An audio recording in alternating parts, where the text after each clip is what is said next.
When I was in my 20s, my music production business made at least $500 per day, every day, for many years. April 2016, we did 17,600. September, 18,200. January 2017, 20,200. We had dialed in a content strategy so powerful that artists, labels, and brands from all over the world were flooding our inbox with requests to produce, write, and mix songs for them. But this was over 5 years ago, and it doesn't work the same today. See, I started helping other producers build their business, and as time went on, I kept running into a massive roadblock.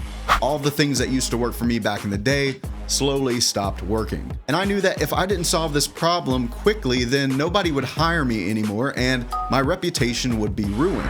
I put my head down and tested ideas with hundreds of producers so that I could figure out an approach that would work now for both new producers and established ones. And in today's video, I'm going to share with you what I discovered. There are 3 simple yet powerful shifts you must make in your content strategy as a music producer. And if you make these shifts, your content will attract paying clients, not just likes from other producers. You won't come off as cringy or as just another tutorial influencer. And it won't take time away from your craft as a producer. It will actually enhance it. But if you miss just one of these shifts, you'll potentially end up wasting all of your creative energy and have nothing to show for it. And even though I found a solution, there was still that $1 million question which had to be answered.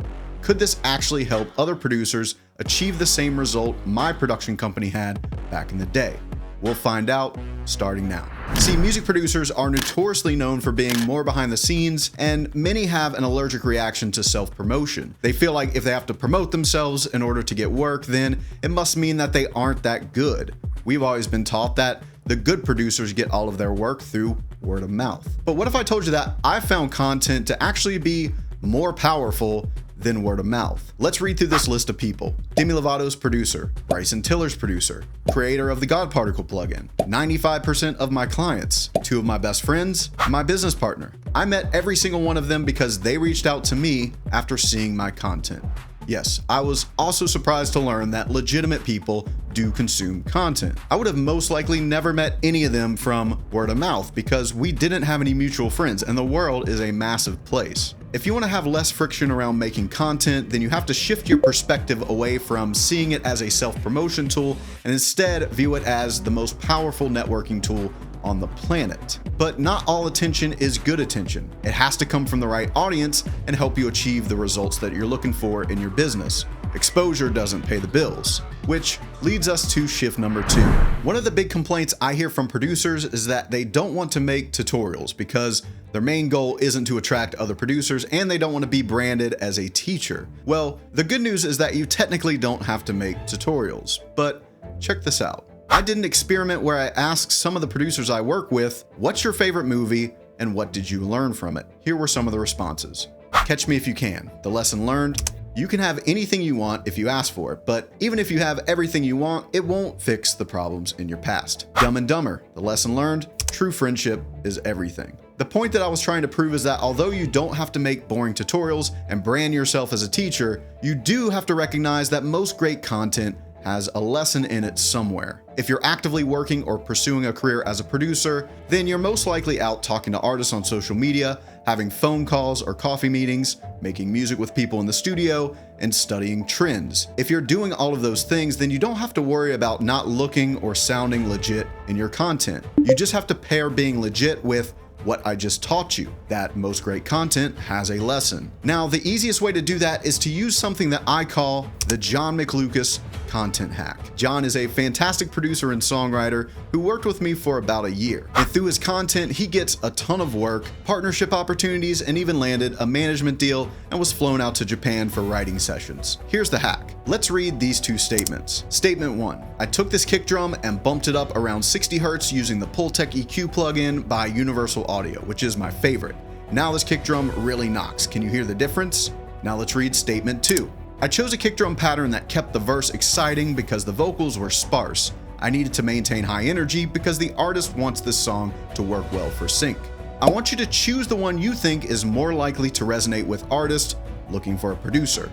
If you chose number 2, then you are correct. John and I were having a conversation on my podcast, and that's when he revealed to me that he always tries to tie his content back to the goals of his audience. He noticed that when he made his content super technical, it would still get views but didn't convert to income. It was the wrong audience. And you might be thinking, that all makes sense, but this still takes time away from practicing my craft as a producer. Well, shift number 3 is a skill that John and many other smart content creators possess because it gives them a much higher return on investment for their time. Let me show you. This is the opening screenshot from an Instagram reel of a producer making a beat. What questions do you want answered immediately when you see this?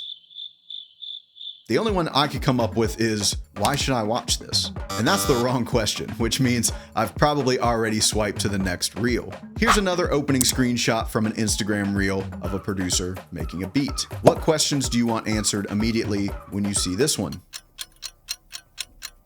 I came up with, why can't he release it? How many of these are there? What or who is he looking at? Screenshot number 2 immediately hooked me like a catchy chorus in a song. The better you get at content, you will start to realize that it's a very similar art form to making great songs. And by recognizing what hooks people, it will actually make you a better music producer, even when you're not making music. But how do you find hooks and how will they help you save time? Take a look at these 3 YouTube screenshots. Even though they are different channels, they all use the same hook. It worked for one of them, so the other 2 made their own version. I know it sounds counterintuitive for a music producer, but content creation is actually not the best place for you to try and be super artsy. If something works, then it works for a reason, and you can model that, which will save you a huge amount of time. A mistake that I personally made was thinking that each piece of content I created had to be uniquely different from videos I made in the past and uniquely different from everything else on the internet. But I came to realize that what makes my content unique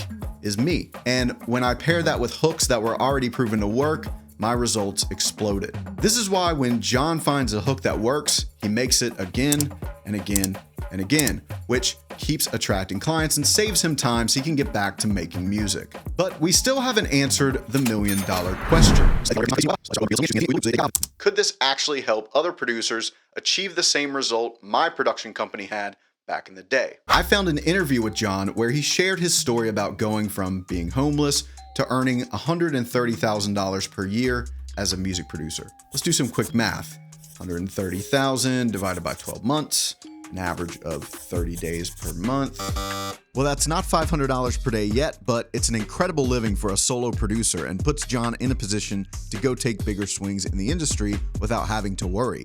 If you need help using content to grow your career as a producer, then apply to work with me. Link is in the description below. Because once you master the art of content creation, you will have a lot of people who will want to work with you. But if you still struggle to sell yourself and are stuck with a bunch of low budget projects, then all of your content efforts will go to waste. This next video will teach you the sales hack producers use to 3x their income, and without it, you'll find it very hard to get paid what you're worth. See you there.